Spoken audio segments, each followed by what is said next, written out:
Pasni has suddenly found itself in the headlines again. And this time it's not because of its sleepy fishing harbour. Recently, reports have surfaced that Pakistan's top brass had quietly floated a $1.2 billion proposal to the United States to turn Pasni into a deep water export terminal for critical minerals. That single move, seemingly just another infrastructure pitch, actually says a lot about how Islamabad is trying to rebalance its foreign policy, ease its economic pressure and claw back into strategic relevance in a region dominated by bigger players. Let's break this down in today's episode of TAG Explained.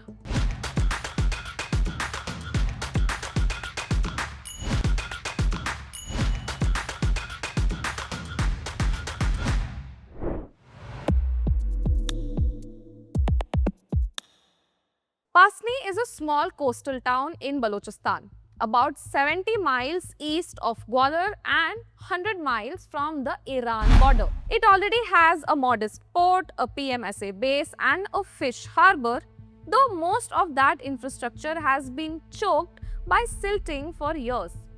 Now, on paper, it does not look like much, but geography gives Pasni what policymakers really crave: proximity to both Gwadar and Chabahar. Gwadar being the crown jewel of China's Belt and Road Initiative in Pakistan, and Chabahar, which is the India-Iran collaboration meant to counter it. That puts Pasni squarely in the middle of a triangle of influence where China, India and Iran all now, along with United States, have overlapping interests. It's a rare patch of coastline where global rivalries literally meet. The Pasni port's natural depth is a major plus as well. Unlike Gwadar, which needs constant dredging, Pasni's harbour can handle large vessels with less maintenance. This adds to Balochistan's mineral wealth as well: copper, antimony, neodymium and other rare earth metals, and it's easy to see why Pakistan wants to link these dots. Connect the Reko-Dik mining zone by rail, move critical minerals to Pasni and then export them to Western markets that are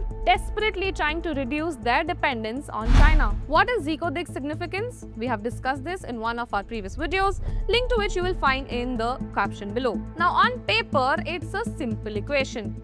In reality, it's a geopolitical tightrope. The US angle is what makes this development stand out. The proposal reportedly mixes Pakistani government funding with US-backed financing, pitched as a purely commercial partnership. Islamabad insists that there's no talk of bases or military access, but even a non-military port with US money and American buyers for Pakistan's minerals changes the map. For Washington, it's a strategic win: access to the Arabian Sea, a foothold near Iran and Central Asia, and an alternative supply chain for rare earths, all without the baggage of having a formal base.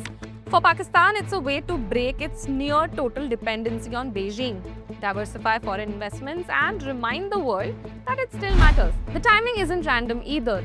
The CPEC, or the China-Pakistan Economic Corridor, has stalled. Pakistan's economy is struggling and China's patience has its own limits.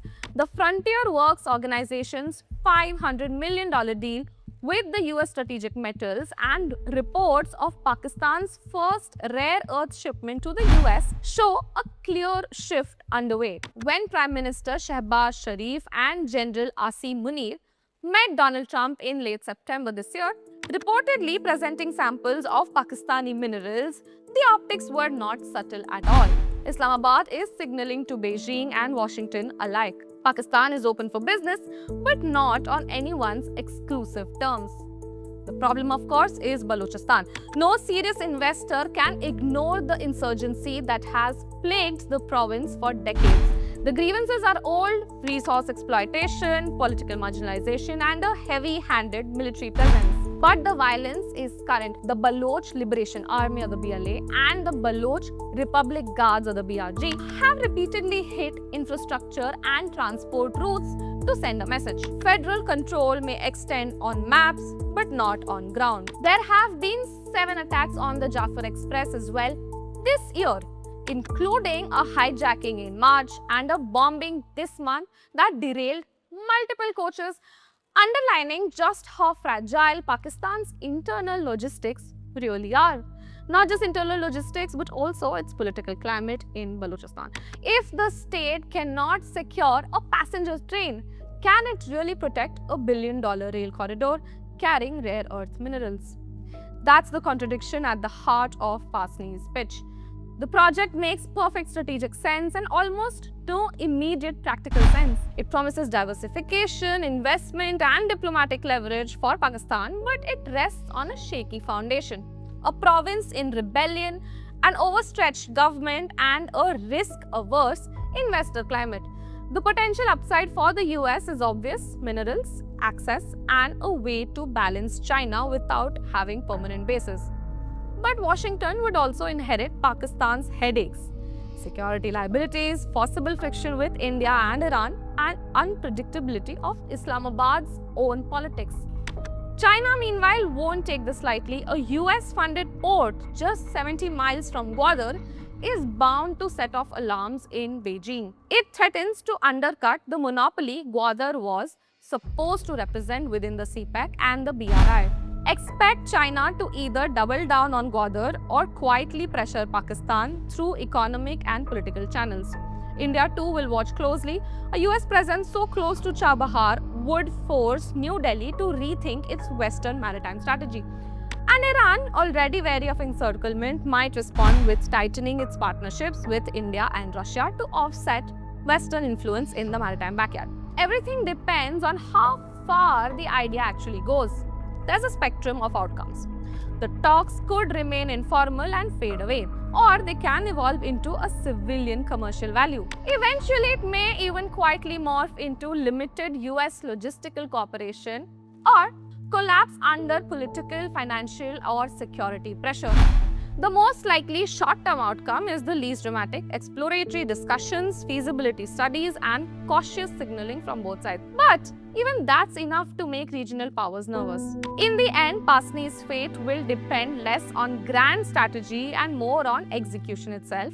The one thing Pakistan has historically struggled with.